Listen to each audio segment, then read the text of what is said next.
Lectura del académico numerario Alberto Corradain sobre la vida y obra del historiador, académico y artista Ricardo Moros Urbina.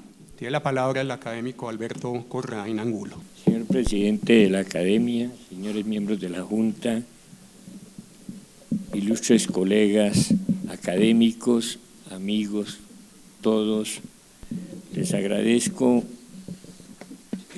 la paciencia porque querían oír algo sobre don Tomás Moros Urbina, pero estamos próximos a celebrar el segundo sesquicentenario. El primero ya se cumplió. Ricardo Moros Urbina, 150 años de su nacimiento.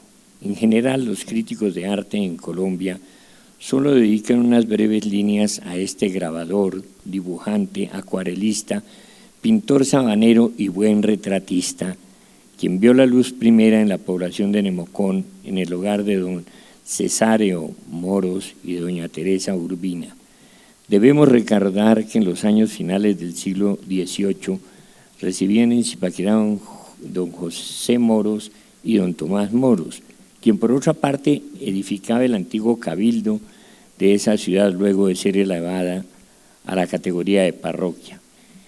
Este vecino, al decir de don Luis Orjuela, también miembro de esta academia, poseía un tratado de arquitectura que no identifica plenamente, pero que creemos que se trataba del Tratado de Arquitectura de Vitruvio o el de León Battista Alberti, muy populares en esas calendas, lo cual permite también suponer que debía poseer una cultura superior a las del medio del imperante promedio de comerciantes zipaquireños.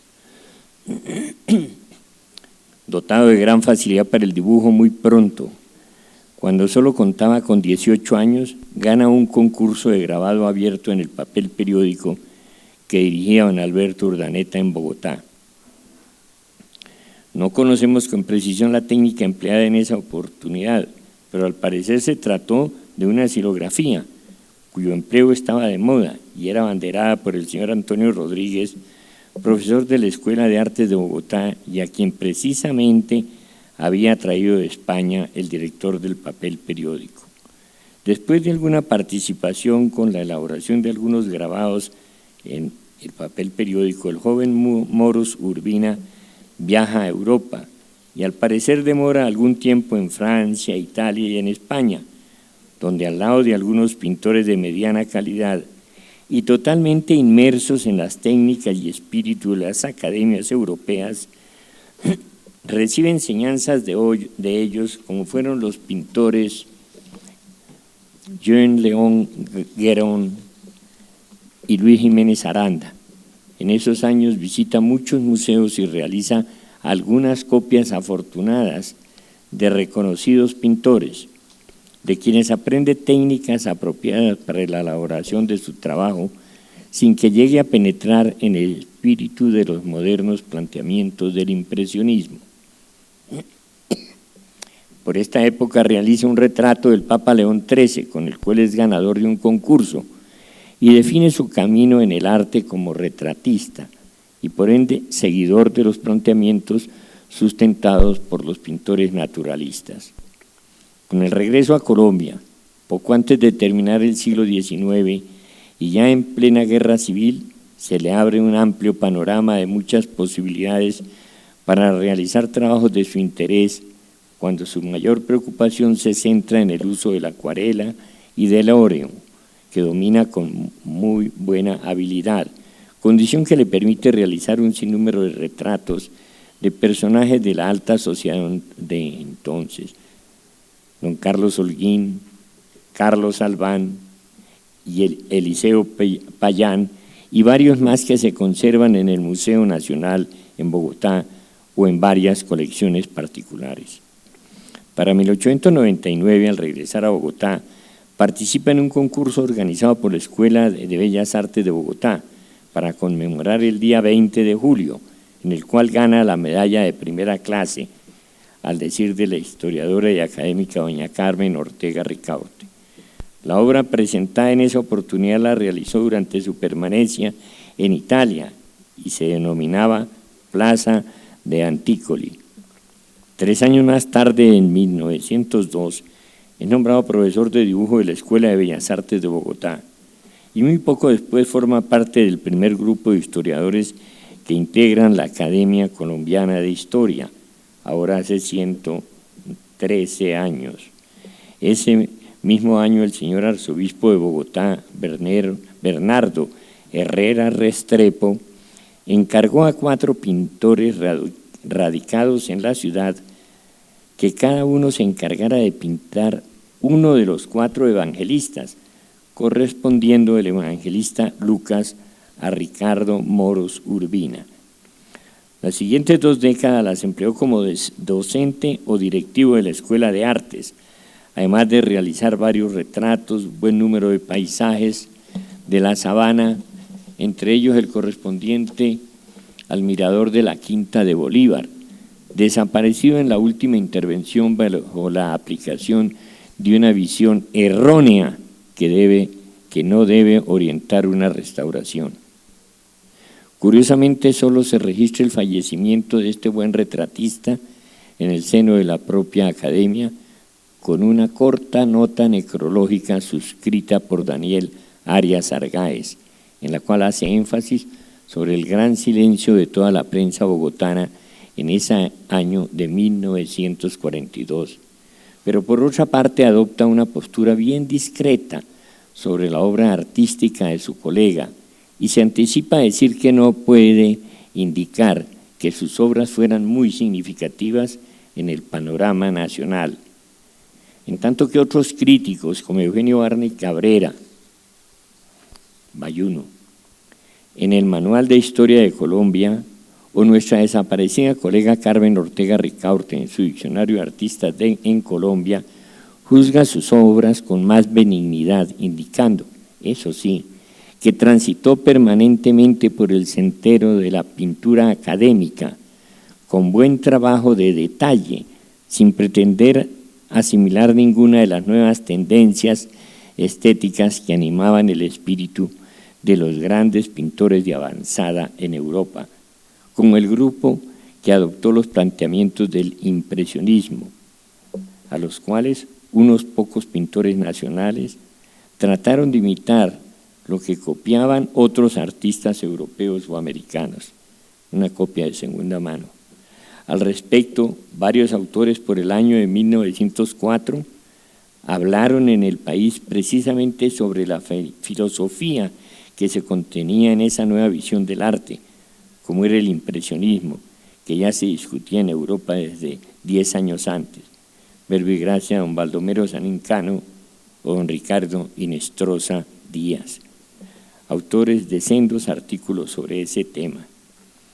Es verdad que la participación de Moros Urbina en la vida intelectual permanente de la academia fue muy limitada, pero al menos dejó una huella permanente de importancia básica, cuál es el diseño del escudo de la institución, realizado de manera temprano en el año de 1903, el 1 de octubre de ese año, según lo recuerda el académico Fernando Restrepo Uribe en su obra Galería de la Academia Colombiana de Historia. La serie de dibujos elaborados por el académico para el escudo reposaban en el Museo Alzate Avendaño, ahora en el Museo Nacional. Esta academia solamente conserva uno de ellos en la oficina de nuestro presidente. En esa interesante obra que acabamos de mencionar,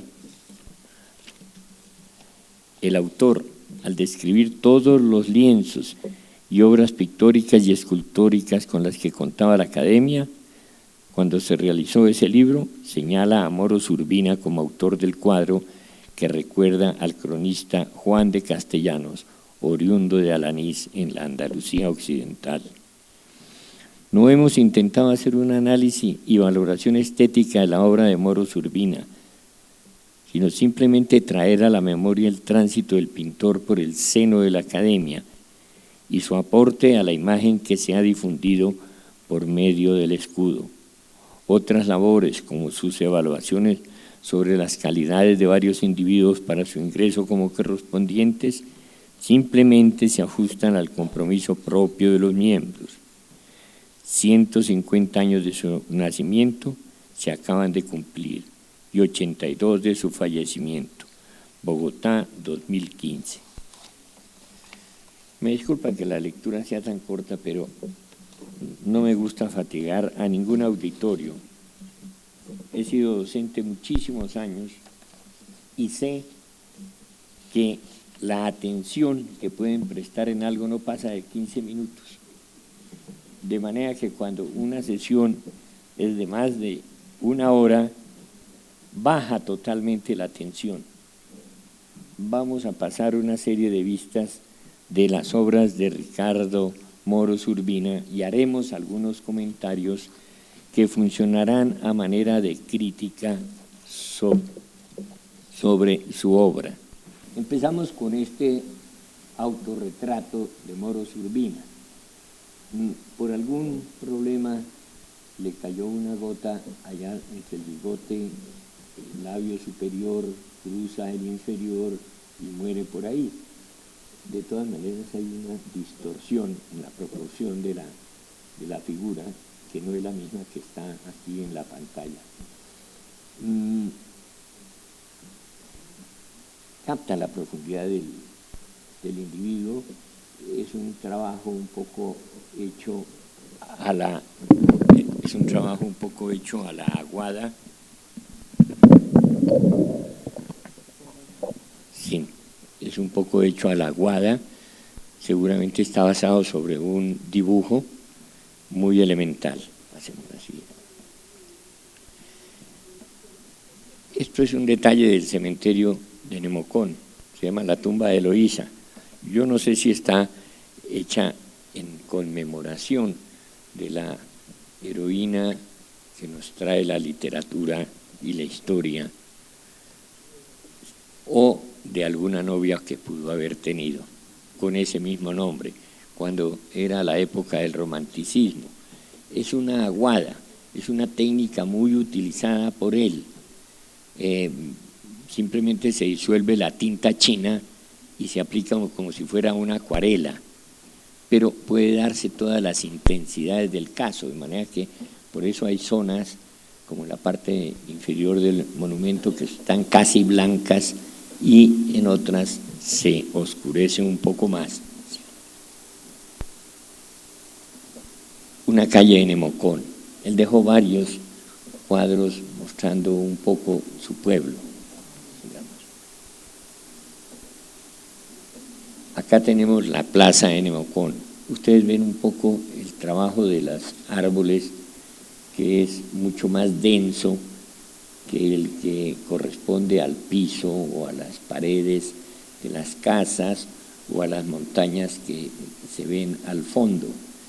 Es una manera de hacer resaltar en las cosas, de manera que cuando él hacía dibujos en lápiz, a veces también recurría a la aguada o a la utilización de un lápiz que producían los franceses que dejaba una raya negra e intensa.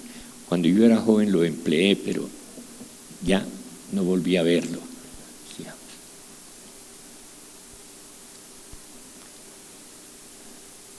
Aquí está otra calle también de Nemocón, mirando la torre de la iglesia. Solamente está resaltado una esquina acá de un tejado y algunos detalles al lado derecho también. Es un procedimiento efectista que no es, diríamos, tan del corte de este tipo de aguada, que está más pareja, pero quizá después de concluido se dio cuenta que quedaba muy pálida y empezó a reteñir o a resaltar ciertos puntos para que adquiriera mayor importancia el dibujo. Aquí este es un apunte muy simpático en lápiz. Pues cuando lo vi me quedé pensando en qué era ese apunte, porque no hay ninguna palabra escrita ahí que indique de qué se trata. Solamente cuando examiné las pinturas de las 4 pechinas de la catedral, entonces vi que había sido el apunte previo para hacer allá in situ la obra. Lamentablemente el pulso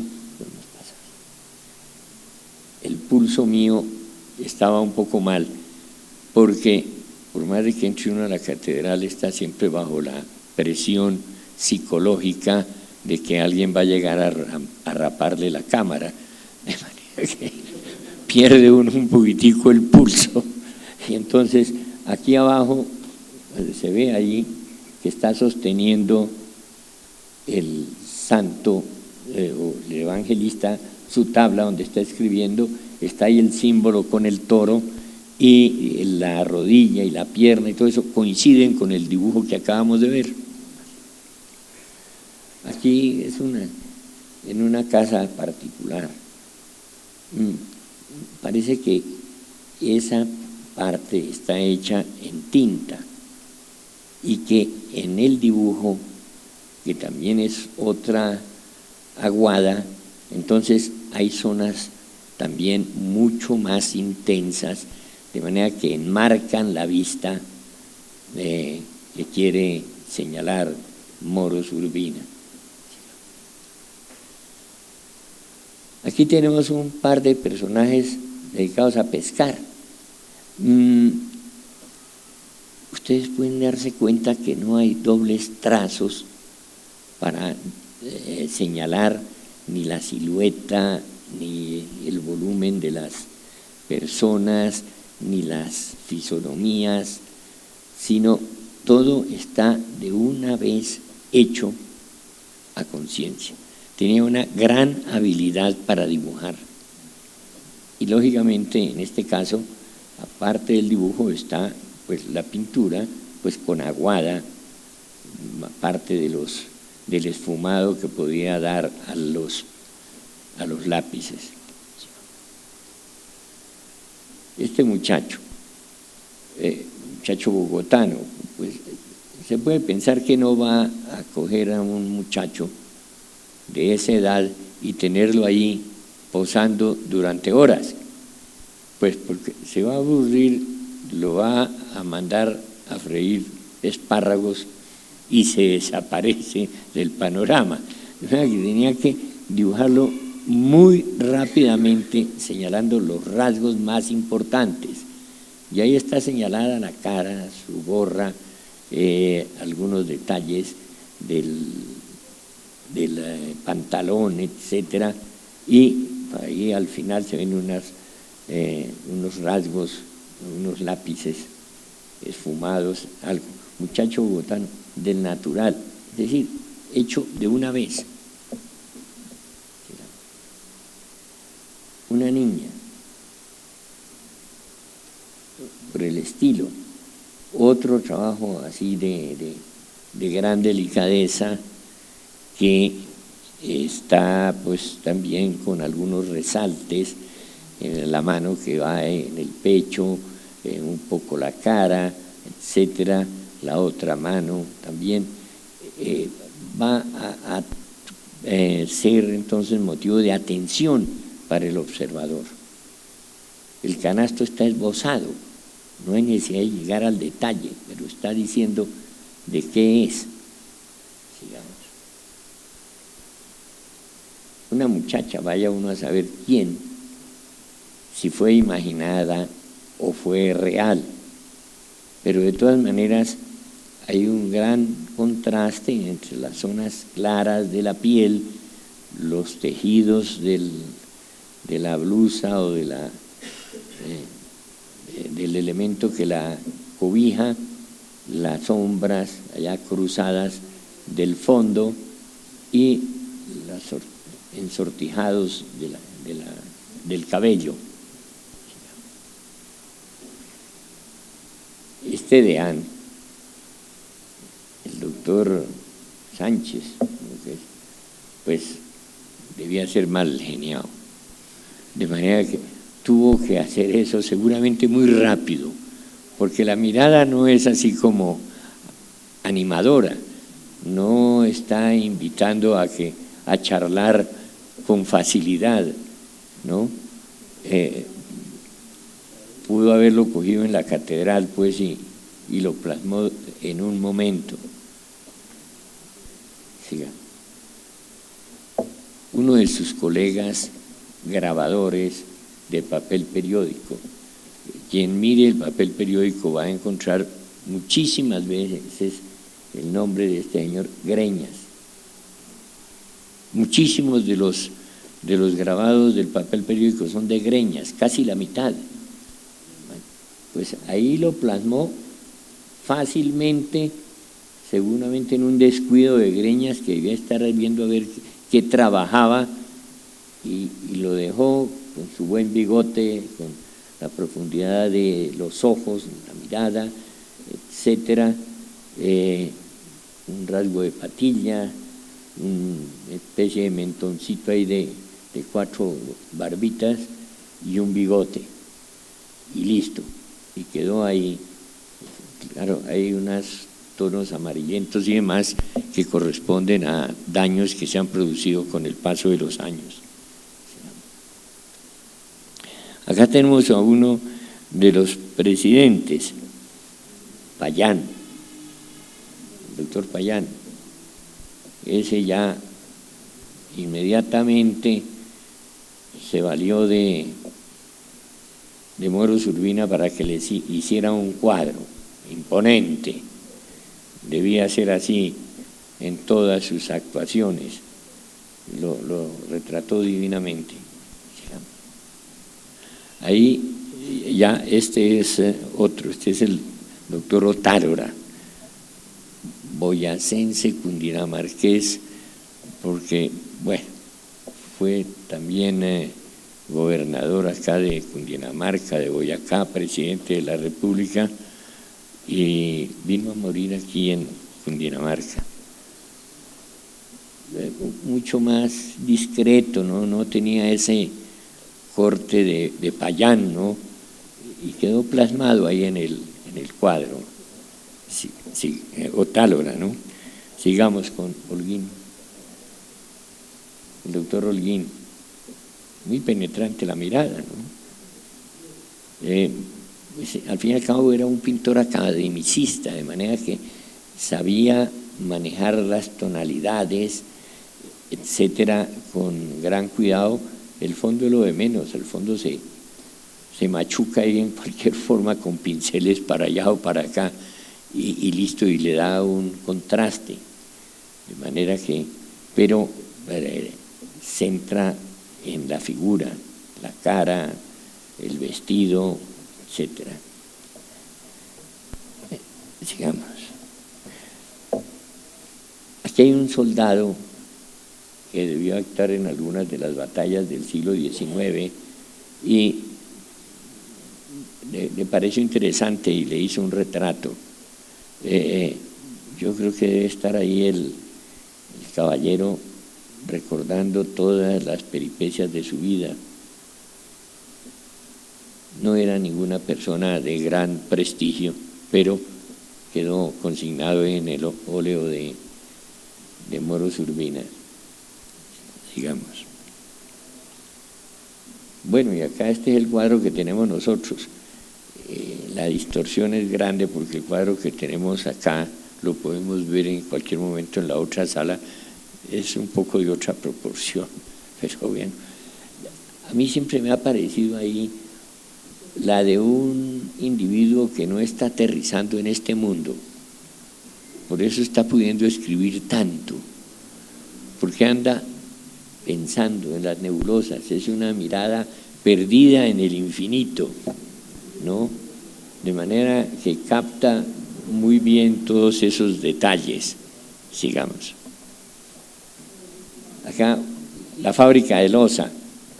Diríamos que hay algunos aspectos ahí de los Fauve, con esa utilización de contrastes amarillos y azules para las montañas, etcétera, y todo el detalle del manejo de esta acuarela se centra ahí en el horno de paredes que eran blancas, porque esa es la parte fundamental de la fábrica de loza que quería dejar en constancia. Sigamos.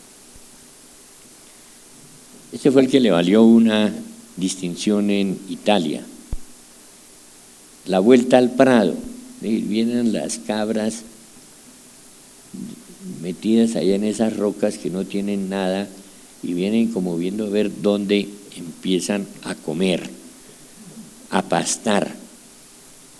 Por eso vienen ahí todas empujándose unas con otras. Sigamos. Es un grabado. Este es un grabado que está representando pues la estatua de Simón Bolívar en la plaza de Simón Bolívar en Caracas.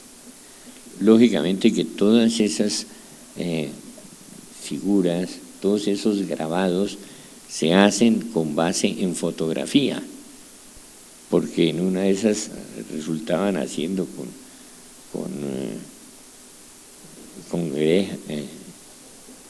cualquiera de los otros grabadores cosas en Panamá, cosas en Europa que no necesariamente se veían, no las estaban dibujando de vivo, sino que tenían una lámina, una fotografía y simplemente la traducían a un grabado. Pues es de buena factura.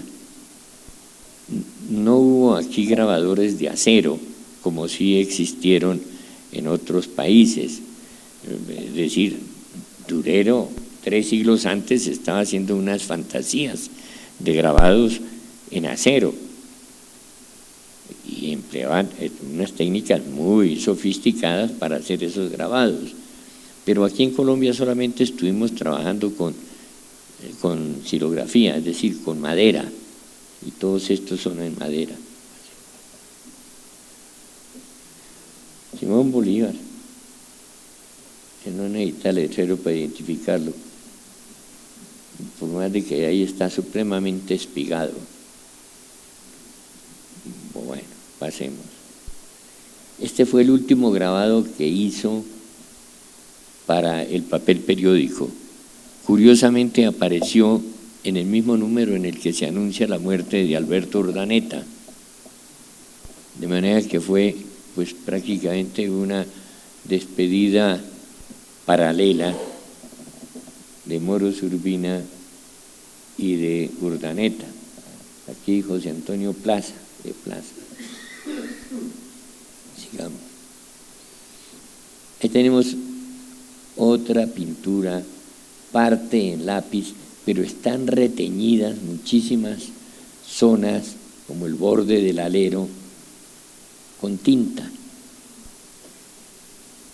o con ese lápiz que producían los franceses, que era supremamente intenso, negro. Esta es la iglesia de Egipto. Esto es para todos los egiptólogos. Sigamos.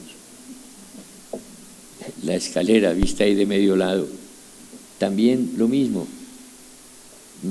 Seguramente ahí utilizó también, aparte de los brochazos suaves para imitar nubes y demás en el cielo, estos otros más intensos en ciertos puntos para darle realce y volumen a la representación de la escalera y los muros que la acompañaban ahí a la iglesia de Egipto. Sigamos. Esta es una acuarela, es muy bonita. De todas maneras la hizo en algún momento en que están unos muchachos trepándose a una pared, tal vez para robarse algunas manzanas o cualquier cosa así. De todas maneras, pues esto no da tiempo para mucho, pero él debió dibujar en lápiz el esquema del asunto y luego lo iluminó con acuarela. Es decir, no es hecho en acuarela desde el comienzo, sino a posteriori. No es sino examinar en detalle la lámina donde está allá en el Archivo General de la Nación. Una finca ahí cerca también de Nemocón. Pero vean cómo marca algunos puntos que hacen más llamativa el tipo de ilustración que está haciendo. Y acá este sí es el tope, porque este está con acuarelas, pero de todas maneras otras partes con tinta muy fuerte, de manera que resalta ahí la capilla del Hato de Subía. Están ahí algunos árboles al fondo, los hace resaltar para que se vean más. Ahora, todo lo que es el tejado, pues, lo marca con una gran intensidad, aún hasta las sombras. Casi que se desconoce la forma de expresarse en este cuadro en comparación con los otros que eran mucho más delicados, digamos, como este. Este también es una vista de un par de ranchos con árboles y demás, pero no tiene tanta intensidad. Y sí está marcado allá, Moros. A la derecha. Bien, sigamos. Le impresionó muchísimo la utilización de molinos para despulpar el café. Esto es para despulpar café. Simplemente pasa la rueda, va estripando todas las frutas y va quedando por un lado la pepa realmente y por otro lado la parte pulpa. Después se agrega agua y lavan y demás. Este otro es también otra despulpadora, pero ya tiene ahí una solución diferente con una rueda mecánica movida por el agua. De manera que ahora toda esa utilización de zonas oscuras arriba y las otras en la rueda, pues señalan cuáles son los elementos fundamentales de composición.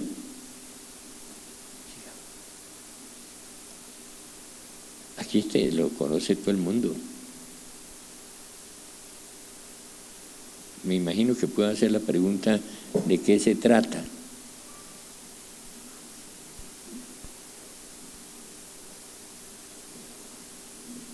Un poco de silencio. Aquí tuvimos un virrey que se llamó, ¿cuál? Que fue franciscano después. Ese es el sepulcro del virrey Solís en San Diego, en Bogotá. Y ahí está. Lo que pasa es que nadie sabe qué pasa. Tal vez es el único gobernante nuestro que tiene un sepulcro pues relativamente modesto.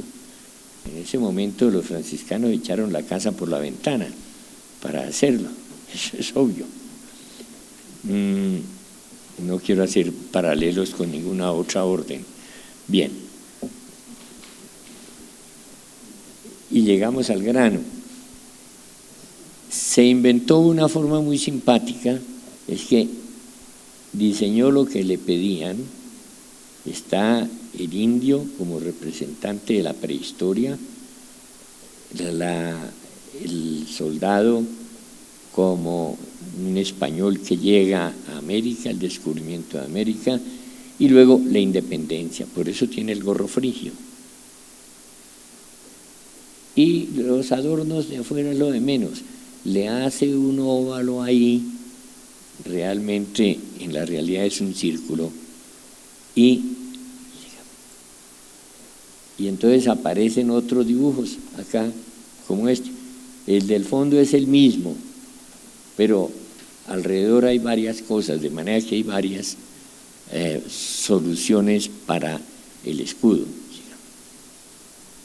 Acá, por ejemplo, está hecho de otra manera. Sí. Acá también se divirtió ahí haciendo dibujitos a ver cuál les gustaba más. Sí. Pero parece que este fue el que caló, porque es el de las 5 puntas de la estrella. Claro que las fechas no funcionan y el texto tampoco, pero es en esencia el mismo escudo que usamos hoy día. Bueno, ustedes no lo usan. Sigamos. Este es el que estaba ya en la presidencia. Es mucho más parecido al real. Claro, le sobra ahí el cóndor y toda esa otra serie de cosas. De manera que el primer escudo, yo creo que este debió ser más bien el último, el que ya fue adoptado, porque los otros, pues, no creo que hubieran pasado la prueba del examen de todos los académicos. Aquí hay una Madonna, una madre con un niño en los brazos, hay otro sentado, allá hay un angelito que le está dejando algo, flores, lo que sea. También manejado en lápiz y en aguada. Bastante simpático. Y esto me recuerda a mí también algún otro pintor que tuvimos, Michelsen, por el tipo de dibujo, a base de líneas solamente logra la profundidad, logra la intensidad, va disminuyendo acá de unas cosas muy definidas, muy profundas, a el fondo que es mucho más leve, menos peso, etc. Aquí está haciendo alusión en este cuadro, quién sabe para qué sitio sería diseñado, porque tiene ese arco ahí en la parte inferior, que está hablando del milagro de la aparición de la Virgen de Guadalupe en México, que cuando le preguntaron que qué era lo que traía el indio, no me acuerdo ahorita cuál era, José o algo así, Juan Diego, lo extendió y entonces salieron una gran cantidad de flores. Eso es lo que dice la historia, no sé, todos abismados. Bueno, sigamos. Y aquí este sí es un bosquejo de momento. Cuando se están despidiendo no queda mucho tiempo de hacer detalles. Y acá se está despidiendo alguien y hay una pareja que lo saluda, lo señala, etcétera, y el tren se va. De manera que con 4 líneas logra el efecto. Entonces, mil gracias al Archivo General de la Nación y aquí a nuestro amigo también, porque me facilitó todas esas imágenes. Tuve en mis manos una gran cantidad de dibujos, no podría pasar todo eso porque no saldríamos sino a medianoche. El Museo Nacional, donde están los cuadros de los presidentes, y en la Academia Colombiana, que también me permitió reproducir el cuadro allá de Juan de Castellanos y el escudo que existe en la presidencia de la institución. Bueno, aspiro no haberlos cansado, es la parte más importante. Defraudado, eso es fácil. Puede que hubieran pensado que iba a decir más. Permiso. Muchas gracias, doctor Corrain. Ni cansados ni defraudados. Más bien nos dejó muy entusiasmados, porque creo que hicimos una muy buena recordación de Ricardo Moros Urbina. Y se me ocurre que como complemento a su presentación podríamos pensar y como complemento al homenaje a Moros Urbina, podríamos pensar en un proyecto editorial. Hay una cantidad de imágenes que jamás han sido vistas por los colombianos, por los interesados, en fin. Hay unas cuantas que sí son muy conocidas, las de los presidentes, en fin, pero esto de la fábrica de loza, de los muchachos, de las cabras, esas lápices, tintas, acuarelas, creo que podríamos hacer un bonito proyecto editorial, de manera que pensémoslo, miremoslo y hagamos algo, porque si bien están muy bien conservadas en el Archivo General de la Nación, pues hay imágenes que realmente aportan bastante a la historia del arte colombiano. Y Moros Urbina, pues con su labor en la academia, los informes que hizo, que están publicados en el boletín, informes de candidaturas, informes de comisiones en diferentes temas, pues hay parte de su aporte a la historia, pero hay una parte muy desconocida lo digo yo en mi caso personal, y es su aporte finalmente pues a la memoria visual de nuestra historia. Hay elementos muy valiosos que creo que vale la pena que divulguemos, difundamos, es un patrimonio muy importante. Lo felicito, le agradezco.